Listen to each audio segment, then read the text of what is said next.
बिस्मिल्लाहिर्रहमानिर्रहीम अस्सलाम वालेकुम वरहमतुल्लाहि वबरकातुहू।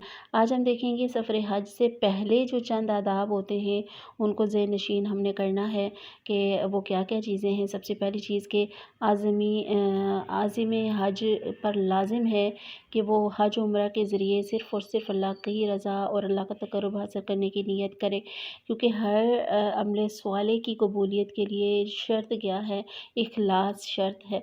जैसे अल्लाह ताला कुरान पाक में भी ये फरमाते हैं ना, वमा उमिरु इल्ला लियअबुदुल्लाह मुखलिसीन लहुद्दीन हुनफ़ाअ व युक़ीमुस्सलात व युअ्तुज़्ज़कात व ज़ालिका दीनुल क़य्यिम, कि इन्हें इसके सिवा कोई हुक्म नहीं दिया गया कि वो सिर्फ़ अल्लाह की इबादत करें, इसी के लिए इबादत को खालिस करते हुए यकसू होकर नमाज कायम करें, ज़कात देते रहें, और यही नहायत दुरुस्त दीन है। बेशक ठीक है, तो अपनी नीयत को सबसे पहले खालिस करना, अल्लाह की रज़ा, अल्लाह का तक़र्रुब हासिल करना। ठीक है। नंबर 2 क्या पॉइंट हमने ज़हन में रखना है, वो कि हज के अखराजात जो हैं वो रिज़्क़ हलाल से करें, क्योंकि रसूलुल्लाह सल्लल्लाहु अलैहि वसल्लम का फरमान यही हमने आता है कि ए लोगो, अल्लाह ताला पाक है और सिर्फ पाक चीज़ को कबूल करता है। ठीक है।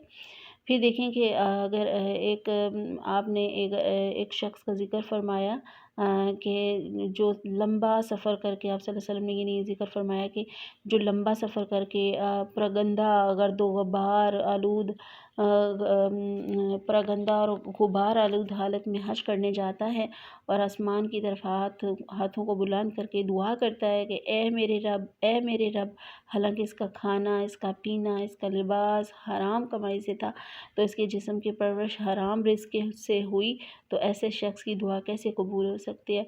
ठीक है। तो हराम के लुक़मे से दुआ कबूल नहीं होती। तो ये चीज़ हराम जो है हमारी हर नेक अमल की कबूलियत में रुकावट, दुआ की कबूलियत में रुकावट है।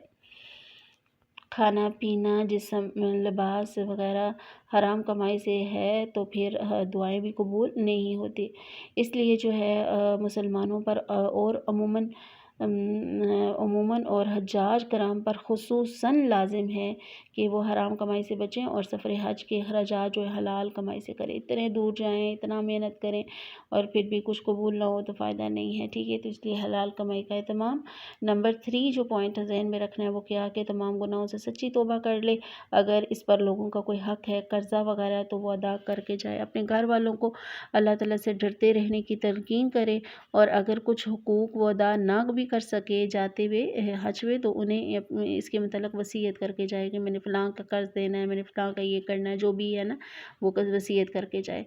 और नंबर 4 ये कि कुरान और सुन्नत की रोशनी में हज उम्रे के अहकामात को सीख ले, सुनी सुनाई बातों पर एतमाद ना करें, क्योंकि रसूलुल्लाह सल्लल्लाहु अलैहि वसल्लम ने हज्जतुल वदा के मौके पर इरशाद फरमाया था, तुम हज के अहकाम सीख लो, क्योंकि मुझे मालूम नहीं कि शायद मैं इस हज के बाद दूसरा हज यानी ना कर सकूँ, आप सल्लल्लाहु अलैहि वसल्लम ने कहा था। लिहाजा जिस तरह बाकी तमाम इबादत के लिए रसूलुल्लाह सल्लल्लाहु अलैहि वसल्लम की सुन्नत मुबारका से मुताबिकत ज़रूरी है, इसी तरह हज के अहकाम भी आप सल्लल्लाहु अलैहि वसल्लम की सुन्नत के मुताबिक ही अदा होने चाहिए। तो उसके लिए फिर क्या ज़रूरी है कि सुनी सुनाई बातें नहीं, बल्कि जो कुरान और सुन्नत की रोशनी में हज उम्रा के अहकामात को सीख कर हमें जाना चाहिए, ताकि हम इतने दूर इतने पैसे लगा कर जाकर भी जो है फ़ायदा ना उठाएं। तो ये फिर हमारी कम अक्ली होगी, हमारी लाइल्मी की वजह से, नादानी की वजह से अगर कोई इबादत में ज़ाया हो जाती है, तो इसलिए इसमें हमारे लिए नुकसान है। इसलिए हम चाहते हैं कि अगर हम जा रहे हैं इतने अखराजात करने के बाद, तो फिर हमारा एक एक अमल मकबूल हो। अल्लाह के यहाँ सिर्फ़ अल्लाह की रज़ा, अल्लाह का तक़र्रुब हासिल करना है इंशाअल्लाह। तो ये पॉइंट्स जो हैं सफ़र हज से पहले पहले जो क्लियर करने हैं। तौबा का ज़िक्र मैंने किया, अल्लाह ताला से अपने गुनाहों की माफ़ी और तौबा करनी है। और वैसे कोई बंदा जैसे कोई नाराज़ होता है या कुछ इस तरह से, तो उनसे भी जो है अपने मामलात क्लियर कर जाएँ। कोई पता नहीं होता हज के दौरान अगर उसी दौरान इंसान की डेथ हो जाए, अल्लाह खैरियत से वापस सबको लेकर आए। लेकिन बहुत खुशनसीबी है अगर किसी की वहाँ पे मक्का मदीना में किसी की वहाँ डेथ हो जाती है, तो वो भी बात है कि हज्जाज का नाम लब्बैक लब्बैक कहते हुए पुकारते हुए यानी उठेंगे। कितनी फजीलत वाली बात है ना। तो जी साथियों, ये थी सफ़र हज से पहले चंद आदाब। और